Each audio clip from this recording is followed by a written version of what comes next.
होता है खुदाई, जो हम खुदाई करते हैं जिसमें मिट्टी निकालते हैं। किसी भी कार्य का निर्माण के लिए हमें खुदाई करना अति आवश्यक है। तो आज हम बात करेंगे खुदाई में क्या खतरे हो सकते हैं, उसमें हमें क्या प्रिकॉशन लेने चाहिए और उस खुदाई करते समय हमें क्या क्या जांच करना चाहिए उसमें। तो सबसे पहले हम खुदाई के समय वहाँ पे जांच करेंगे हमारी मिट्टी कैसी है, मिट्टी जांच करेंगे। उसके बाद एक वर्क परमिट लेते हैं हम, ठीक है। वर्क परमिट लेने के बाद उसमें देखते हैं कि मिट्टी के नीचे से कोई केबल वगैरह तो नहीं गया है, बिजली की केबल नहीं गई है, टेलीफोन का केबल नहीं गया है, ठीक है।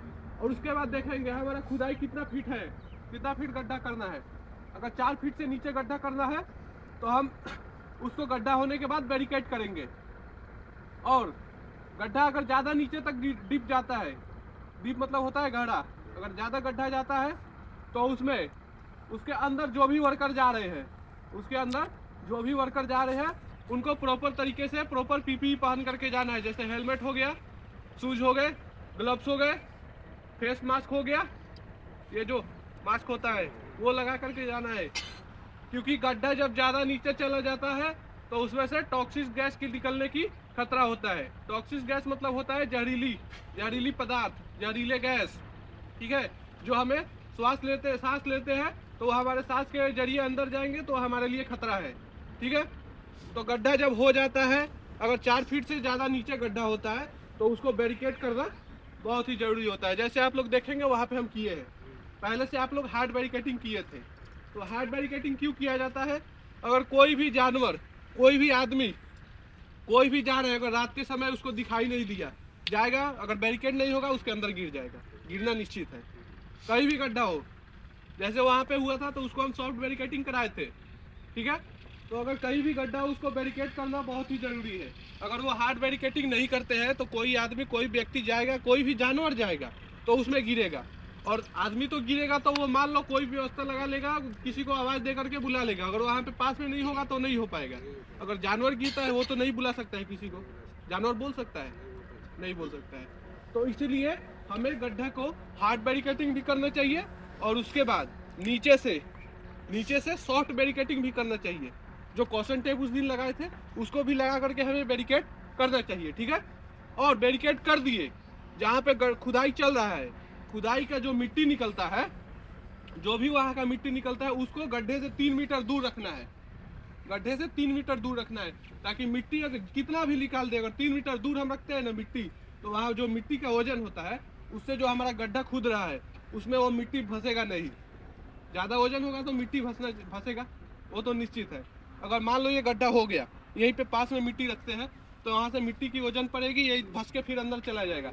अगर नीचे कोई भी आदमी हो तो वो फंसेगा तो वो उसके शरीर पे आएगा, गिरेगा तो उसके शरीर पे आएगा, तो आदमी के साथ कोई भी खतरा हो सकता है, ठीक है। अगर मशीन से वो खुदाई हो रही है और जहाँ पे मशीन से नहीं हो पाती है तो वहाँ पे मैनुअल हैंडलिंग, जो हम खुद करते हैं, आप लोग करते हैं, मैन मतलब जो आदमी करता है, तो मैनुअल हैंडलिंग जब होता है जहाँ पे मशीन नहीं कर पाता है, अगर छोटा गड्ढा होगा तो वो तो मशीन नहीं कर पाएगा, वो आप लोग खुद से करेंगे।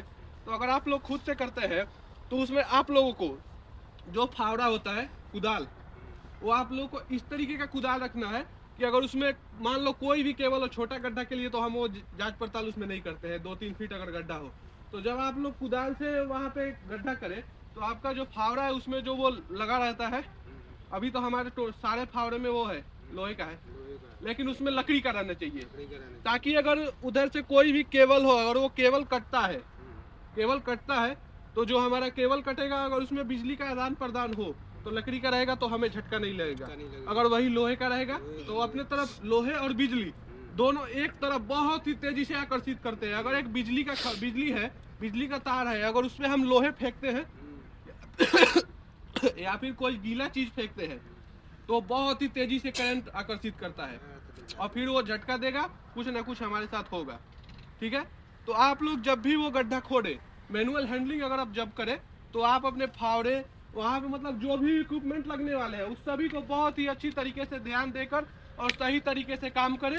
और एक बात, अगर जब आप मैनुअल हैंडलिंग कर रहे हैं तो आपके हाथ में ग्लव्स होना बहुत ही ज़रूरी है और पैर में शूज होना, क्योंकि मान लो अगर फावड़ा चला रहे हैं, वहाँ पे फावड़ा चला रहे हैं, अगर फावड़ा वहाँ पे ईंट भी होगा अंदर, उस पर लगेगा, फावड़ा छटकेगा, उससे बाहर की तरफ आएगा, हमारे पैर पे लगेगा, पैर पे लगेगा। अगर हम शूज़ नहीं पहने तो हमारा पैर कट सकता है।